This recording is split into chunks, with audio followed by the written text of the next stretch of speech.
Let's get to the iPhone. We had a really nice thing happen recently. We won the J.D. Powers Customer Satisfaction Award for smartphones for 2010. But it's not just for 2010 because we've actually won it for the last 3 years in a row. So we've won it 2008, 9, and 10. A developer preview of OS 4, iPhone OS 4, the next major release of the iPhone operating system. There's over 100 new user features. And again, here's just a few of them. Users can now create playlists on their phone. We've added a 5x digital zoom in the camera app. You know how you can tap to focus when you're taking a still picture? You can now tap to focus on video. Every iPhone, every photo taken on the iPhone is geotagged, and we've added places in the photo app now so you can see where they were taken. You can change the home screen wallpaper. It's been a huge request that we've gotten. You can use Bluetooth keyboards.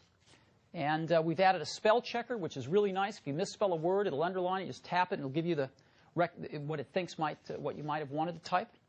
You can gift apps. This has been a big request, too. So you can buy an app and gift it to somebody right from your phone. So again, these are just a few of the end-user features, over 100 of them, in iPhone OS 4. Now, of those, we're going to talk about 7 today. We call them tentpole features. We don't have time to talk about all 100, but we're going to talk about 7 of them today. So let's get into it. Let's start off with the first one, which is probably going to be the biggest one, and that is multitasking.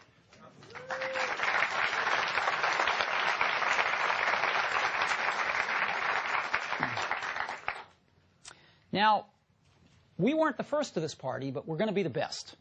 Just like cut and paste. Other people had cut and paste before we did, but everybody, it's, I think, widely believed that we just nailed it with the way we did it, and it's much better than any other implementation. I think people will think the same about multitasking, because it's really easy to implement multitasking in a way that really drains battery life. These apps start running in the background, and there goes your battery. And it's really easy to implement it in a way that reduces the performance of the foreground app and makes your phone feel really sluggish. So if you don't do it just right, your phone's going to feel sluggish and your battery life's going to go way down. And people have experienced that a lot. We figured out how to implement multitasking for third-party apps. Just slide to unlock. You can see I've got my wallpaper up there. And I'm going to just go ahead and launch Mail right off the dock there. And so here I am in Mail. I'm going to look at a Mail message. And this Mail message has a URL to a website. So I'm going to go to that website, and I just click on it, and I'm taken to the browser, right? So far, this is what we do every day on an iPhone. And here I am at this Mount Kilimanjaro website. Now, I want to go back to reading my mail. I'm done looking at this website. What do? I could navigate back to the home screen and then click on Mail again. But rather than that, I can just double-click the Home button. And the window raises up, and it shows me all the apps that are running. These are all the apps that are running. And I want to go back to Mail, and I go right back to where I left it. I want to go back to that web page. There I am, right back at the web page. Very simple. Very, very simple. So now what I want to do is I want to go to eBay to check on an auction I'm following. I can just tap on it. And again, I go right to where I left off in the apps. So here I am on eBay where I left off. I'm checking my auction. And now I want to go play a game. Let me go play Tap Tap Revenge. And Tap Tap Revenge gives me a countdown. It keeps me where I was, but it gives me a countdown of... all right, I'm not winning here. So, again, the game stops, and I can say, great, let me go back and look at Mail here, check Mail out. I've been playing a game for a while. Oops, that was the website, sorry. Let's go to Mail.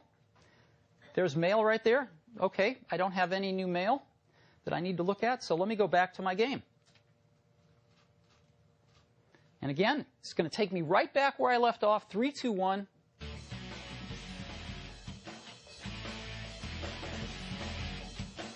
Pretty cool, huh? And again, I can go home anytime I want just by clicking the home button again. And boom, I'm home. All right? Make sense? So let's say I'm on the train. I'm listening to my personalized radio station. Until now, that's all I'd be able to do. But with the iPhone OS 4, I can now head over to Safari, catch up on my newspaper reading. I'm going to browse over to the New York Times website and peruse some of the latest headlines. Notice the performance of the browser even with Pandora running in the background. I see the conductor coming. Let me lock the phone and put it in my pocket for a second. Pandora keeps playing. And I can now control Pandora from the lock screen. Just a quick double tap on the home button and up pop the controls. Let me skip this song. I've heard that song somewhere before. I can't remember the name of that artist, so let me go back to Pandora. Oh yeah, Matt Costa. I like this song. Let me buy it. I'll go buy it from iTunes. Notice that Pandora keeps playing. 25% of the 120 million hours that we stream every day are streamed over an iPhone. So we're already sending a ton of people to iTunes. Just imagine what will happen when this thing goes live. So I could spend my whole train ride like this. I could read my email, I could browse the web, I could catch up with my calendar, and all the while, my personal soundtrack just keeps spinning in the background, just like it was always meant to be. Thanks very much. With iPhone OS 4, when I leave the app, I go into background. Yet, I'm still able to receive calls. Let's say I want to go to one of my favorite games. I just double-click the home button, bring up the multitasking UI, and go straight to it. Now, even though I'm in another application, I still look online to my Skype contacts because the OS is maintaining a network connection between my iPhone and the Skype cloud.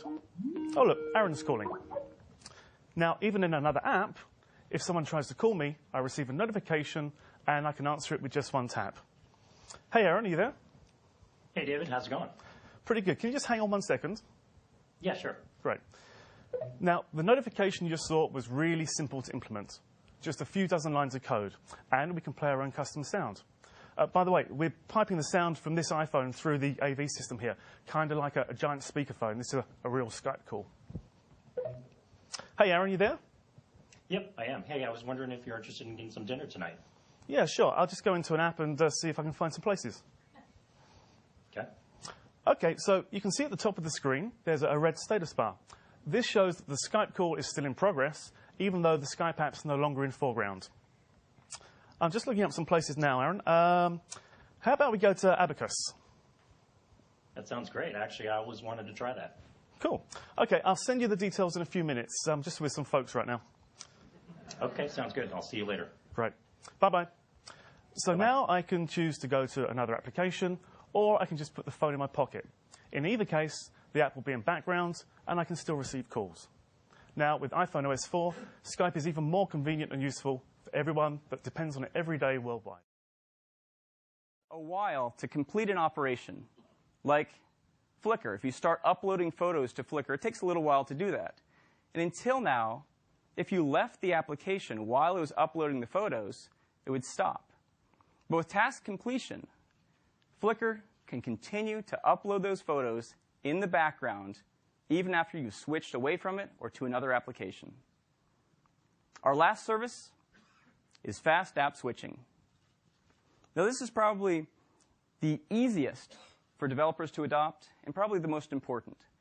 Fast app switching is what allows an application, when you're running it, and switch away to store all of its state and move into a quiescent state in the background, so it's not using any CPU at all. So let's say you go from TapTap to Mail, and then when you go back to that game, or whatever the application is, it's instantly exactly where you left it. There's no need to launch the application. There's no need to restore the state, restore where you are in the game. Everything has been preserved, and you're right back where you were.